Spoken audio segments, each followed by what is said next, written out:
Allah subhanahu wa ta'ala au jugement dernier dira à Adam alayhi salam: fais sortir les gens qui sont voués dans le feu de l'enfer. Oh mon Seigneur, combien sont-ils? Allah répondra: sur 1000 personnes, 999 sont voués dans le feu de l'enfer. Ne vous inquiétez pas, la majorité de ces 999 seront les gens de Ya'juj wa Ma'juj, Gog et Magog. Et lorsqu'ils sortiront, ils vont saccager tout ce qu'il y a comme immeubles, bâtiments. Ils ont flairé notre piste. Courez! Ils vont tuer beaucoup de gens.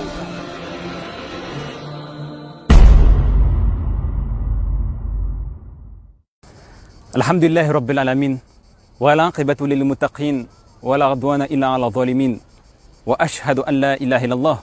Wa ashhadu anna Muhammadan abduhu wa rasuluhu. Amma ba'd. Assalamu alaikum wa rahmatullahi wa barakatuh, mes frères et sœurs. Aujourd'hui, j'ai l'honneur de vous présenter cette vidéo qui va porter sur Ya'juj wa Ma'juj, Gog et Magog. Qui sont-ils? D'où viennent-ils? Et qu'est-ce qu'ils vont faire? Alhamdulillah, c'est un sujet sur la fin des temps. Mais ce peuple existe depuis des siècles et des siècles. À l'heure actuelle dont je vous parle, ce peuple est dans un endroit emprisonné entre des montagnes. Ce peuple a comme origine turc-mongole. Les savants disent qu'ils ont comme origine les turcs-mongols.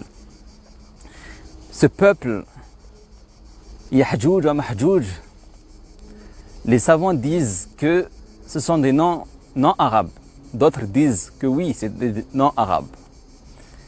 Ils disent que Ya'juj wa Ma'juj, Ya'juj vient du mot Ajij ou Hujaj, qui veut dire le feu attisé ou l'eau salée. Et Ma'juj vient du mot trouble. Ce peuple est emprisonné par un remblai, un grand muraille qui les bloque dans l'endroit où ils sont. Ils ne peuvent pas sortir entre les deux montagnes. Ce peuple faisait, ils saccageaient, ils embêtaient une autre tribu et ils avaient demandé à un homme qui s'appelle Dhul-Qarnayn de les aider à construire un remblai pour empêcher que ce peuple vienne les tuer et saccager ce qu'il y a dans leur village. Donc Dhul-Qarnayn a commencé à construire avec son armée un grand remblai et fait de cuivre, fondu de cuivre et de blocs de fer. Et il a fait ce grand remblai où ils ne peuvent pas escalader ni détruire ce remblai. Et on dit qu'à chaque fois qu'ils essayent de casser ce mur et qu'ils font le travail pour casser ce mur, ben, ils se disent on vient, on fait une pause et le lendemain il reviendra pour terminer le travail. Mais à chaque fois la nuit, Allah subhanahu wa ta'ala fait reconstruire le remblai. Jusqu'à ce que Allah subhanahu wa ta'ala donnera l'autorisation qu'ils sortent. Et on verra à la fin des temps, ils sortiront pour saccager les vies des gens. Allah subhanahu wa ta'ala dans le Coran al-Karim, il nous dit وَتَرَكْنَا بَعْضَهُمْ يَوْمَئِذٍ يَمُوجُ فِي بَعْضٍ. Nous les laisserons ce jour-là déferler comme les flots les uns sur les autres. Ils auront pour objectif d'aller détruire tout ce qu'il y a sur leur passage. Dans un hadith, il nous dit que Ya'juj wa Ma'juj est de la descendance de Adam alayhi salam. Et lorsqu'ils sortiront envers les gens, ils vont saccager leur vie. Et ils ne mourront sans laisser derrière eux une descendance de 1000 personnes. Donc ils seront nombreux. Allah subhanahu wa ta'ala au jugement dernier dira à Adam alayhi salam: fais sortir les gens qui sont voués dans le feu de l'enfer. Adam alayhi salam dira: Ya Allah, ô mon Seigneur, combien sont-ils? Allah répondra: sur 1000 personnes, 999 sont voués dans le feu de l'enfer. Les Sahaba, dès qu'ils ont entendu ce hadith, ils ont dit: Ya Rasulallah, ils étaient étonnés. Le prophète alayhi salam a souri et a dit: ne vous inquiétez pas, la majorité de ces 999 seront les gens de Gog et Magog, Ya'juj wa Ma'juj. Et lorsqu'ils sortiront, ils monteront dans les hauteurs, dans les montagnes. Ils buvront tout ce qu'il y a comme lac, les eaux, tout ce qu'ils ont trouvé, ils vont boire. Ils vont saccager tout ce qu'il y a comme immeubles, bâtiments. Ils vont tuer beaucoup de gens. Et le prophète alayhi salatu wassalam nous indique comment ils sont. Le prophète dans ce hadith il dit aux compagnons, vous pensez qu'il y a plus d'ennemis à combattre, mais vous essaierez de combattre un ennemi jusqu'à l'arrivée de Yahjouj ou Mahjouj. Ils ont le visage large, les petits yeux et des grands cheveux, et leur visage est semblable à des boucliers martelés. C'est-à-dire qu'ils ont des gros visages, des visages larges. Et le prophète, dans un autre hadith, il disait malheur aux Arabes, un mal approche. Il disait ça à Zainab ibn Hijash. Un malheur approche. Et il dit la sortie de qui? La sortie de Yahjouj ou Mahjouj. Un morceau du remblai s'est ouverte, une brèche du remblai s'est ouverte. Subhanallah.